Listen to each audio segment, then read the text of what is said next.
Hi all, today in this class we are going to learn about ACLS for tachycardia. In the previous class we have already learned how to identify the tachyarrhythmia. So in this video we will learn how to manage different types of tachycardia based on ACLS algorithm. ACLS algorithm for tachycardia focuses on management of supraventricular tachycardia, atrial flutter, atrial fibrillation, and ventricular tachycardia. Let's begin with a case scenario.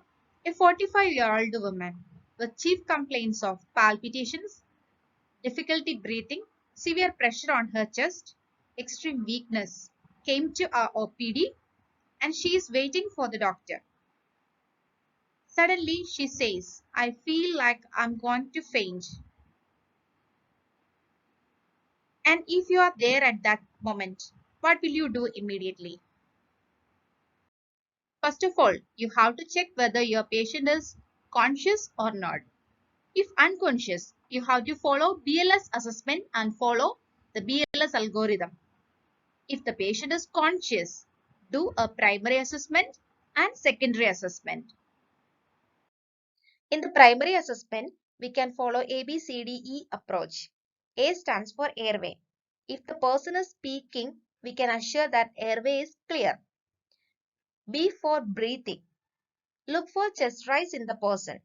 If chest rise is present, take respiratory rate, obtain SpO2 and take blood sample for ABG analysis. C for circulation. In the circulatory system, we can check the heart rate, BP, obtain a 12-lead ECG and check GRBS. D for disability. We have to see the neurologic functions of the client, especially the level of consciousness. For assessing level of consciousness, we can easily remember the term AVPU. A stands for alert. Check whether the person is alert. V for response only to verbal stimuli. P means patient is responding only to painful stimuli. U means unresponsive. So check level of consciousness and mark according to AVPU. And you can also assess the pupillary size. If pupillary dilatation is present, that should also be marked. Then E for exposure. Do a complete physical examination. Check for any signs of trauma, bleeding, burns, or any unusual markings anywhere in the body. After completing a primary assessment, if the patient is stable, we can continue with a secondary assessment. We can use sample approach for the secondary assessment. S stands for signs and symptoms, A for allergy, M for medication, P for past medical history, L for last meal, and E for events. A detailed examination and history collection can be carried out from the patient or bystander. We can ask about the signs and symptoms experienced by the client and the onset of symptoms and the period for the symptoms.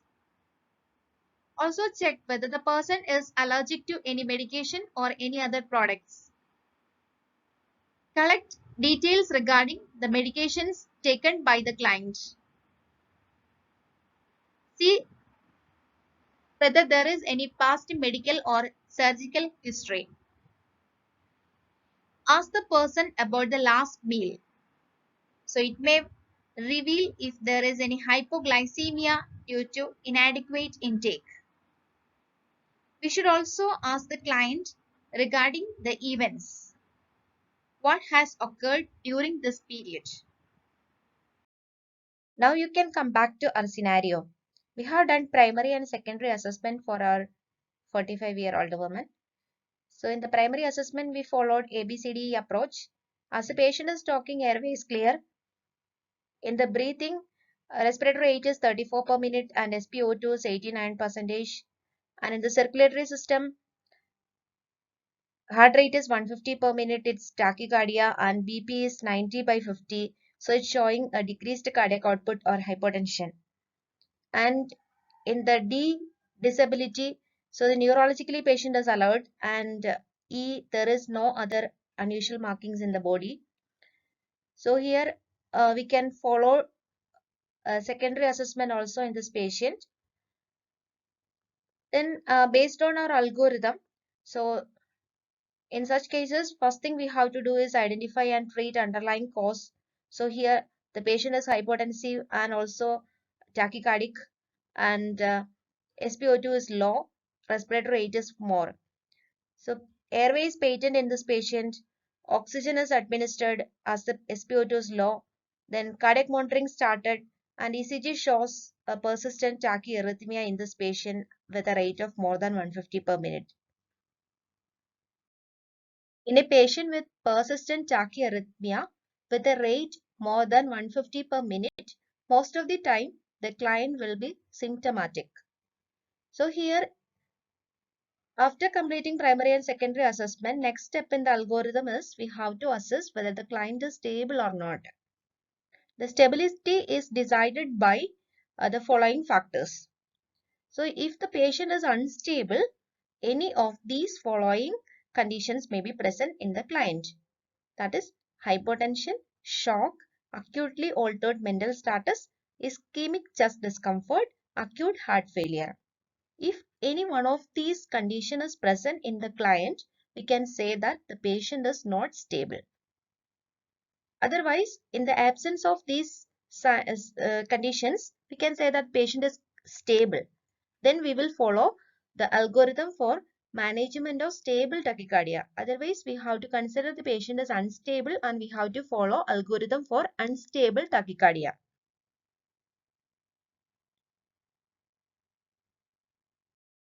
So here in the scenario, our patient is unstable and she is having ischemic chest discomfort. So we can confirm that it's an unstable tachycardia. So the main management for the unstable tachycardia is synchronized cardioversion. You have already learned about synchronized cardioversion and the steps of providing synchronized cardioversion. First of all, we have to obtain consent from the client. If the client is conscious, we have to administer sedation, arrange crash cart for managing any emergency, and always remember that the sync button on the defibrillator should be on. For providing cardioversion, first of all, we have to switch on defibrillator. Then we have to select energy. The energy requirement is based on the rhythm identified.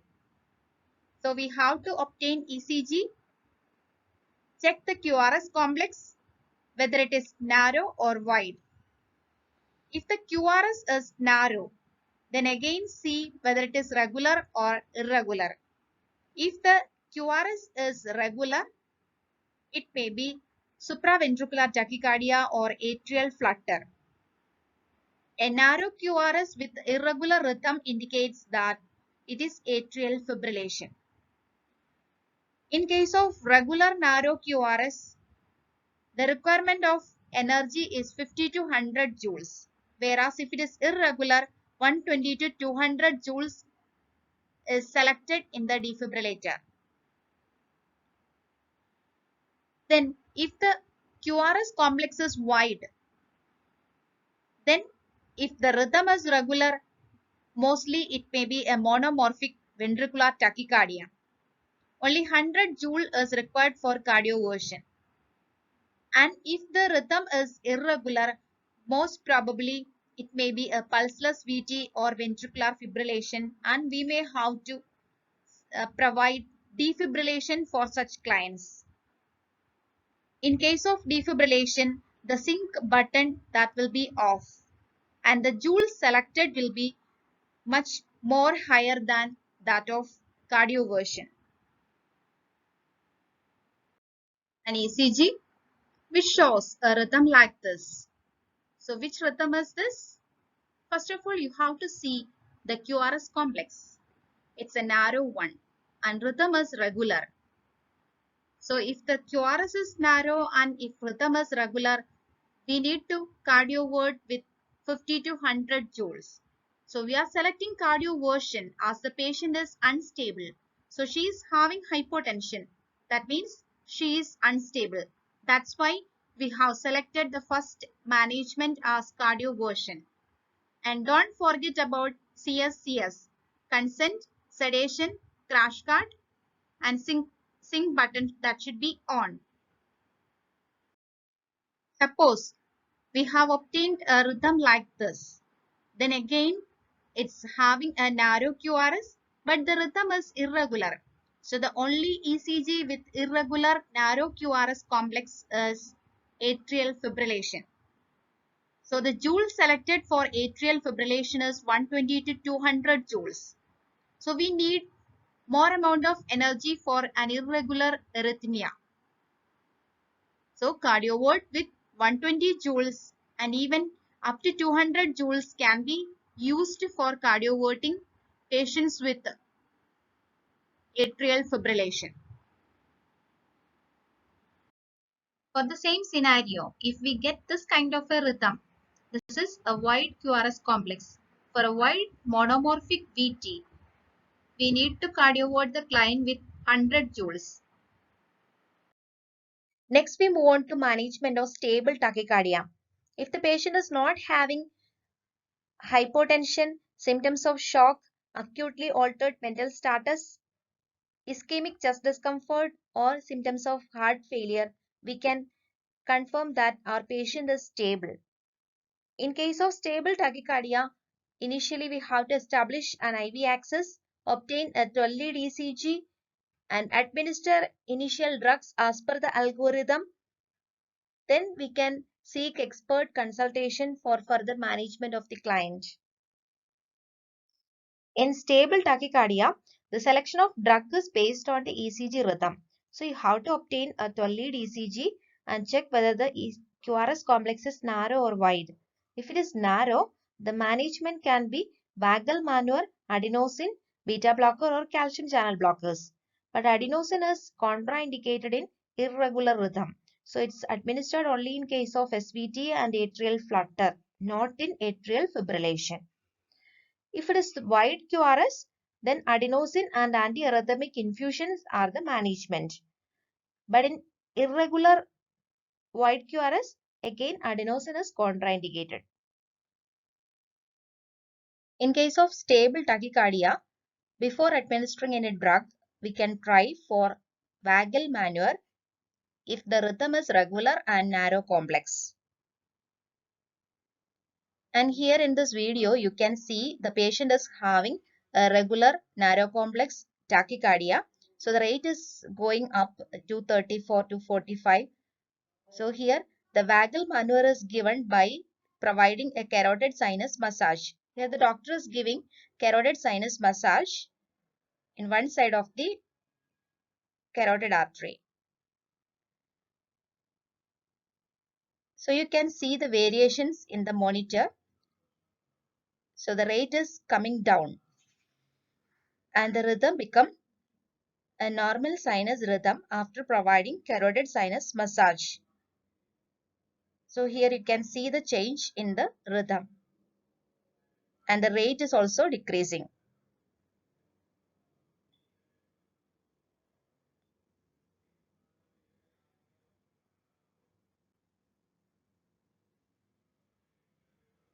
And carotid sinus massage should be given only in one side of the carotid artery. And it's mainly given for supraventricular tachycardias. Adenosine is one of the main drugs used for the management of tachyarrhythmias. It is indicated in tachycardia with a regular rhythm. It can be considered for both stable and unstable tachycardia management, but it is contraindicated in patients with asthma. The first dose of adenosine is 6 mg and it should be given as a rapid IV push followed by 20 ml saline flush and elevate the limb for rapid flow immediately after the administration. And the drug will be effective within 1 or 2 minutes and you can see a change in the rhythm to a normal sinus rhythm if the drug is effective. If it is not effective, a second dose can be given with 12 mg if required. Now we can discuss the algorithm provided by AHA for the management of adult tachycardia with a pulse. When the patient is presenting with heart rate more than 150 per minute and with tachyarrhythmia, assess the appropriateness for the clinical condition. Then we have to identify and treat underlying cause. We can do a primary and secondary assessment in the patient, maintain a patent airway, assess breathing as necessary, administer oxygen if hypoxemic, connect cardiac monitor to identify rhythm and monitor blood pressure and oximetry, establish an IV access and obtain 12-lead ECG. After treating underlying cause, if the tachyarrhythmia is persisting and it's causing hypotension, acutely altered mental status, signs of shock, ischemic chest discomfort, and acute heart failure, evaluate the client for any of these conditions. If any of these is present, we can consider it as an unstable tachycardia. For the management of unstable tachycardia, the first management is synchronized cardioversion. So consider sedation in a conscious patient and provide synchronized cardioversion as per the guidelines. If the rhythm is regular with a narrow complex, consider adenosine as the drug of choice. Even after providing cardioversion and adenosine, if the tachyarrhythmia persists or if it is refractory, consider underlying cause and treat it. Need to increase the energy level for next cardioversion. In addition to this, we can administer antiarrhythmic drug infusion and we can seek an expert consultation. And if the patient is not having any of these conditions, we can consider the patient is stable. So for the stable tachycardia, if it is wide QRS, then we have to consider adenosine as the first drug of choice if it is regular and monomorphic. Antiarrhythmic infusion can also be given and we can seek expert consultation. And if the arrhythmia is refractory, consider underlying cause and need to increase the energy level for cardioversion. In addition, antiarrhythmic drugs can be administered and seek expert consultation. If the QRS is not wide, if it is narrow, then we can use vagal maneuver if the rhythm is regular. Or we can administer adenosine. And adenosine is contraindicated in patients with asthma as well as for irregular rhythm. And we can also try beta blocker or calcium channel blocker for stable tachycardia with narrow QRS complex. Then we can seek an expert consultation for further management. So the dosage and details are given here. For the synchronized cardioversion, we can refer the specific devices recommended energy level for providing cardioversion. Then adenosine, that should be given 6 mg rapid IV push followed by normal saline flush. And second dose is 12 mg. For the antiarrhythmic infusions, for stable wide QRS tachycardia, procainamide, amiodarone or sotalol can be given as IV infusion. Dosages, you can refer the algorithm for the dosage. Thank you for watching video.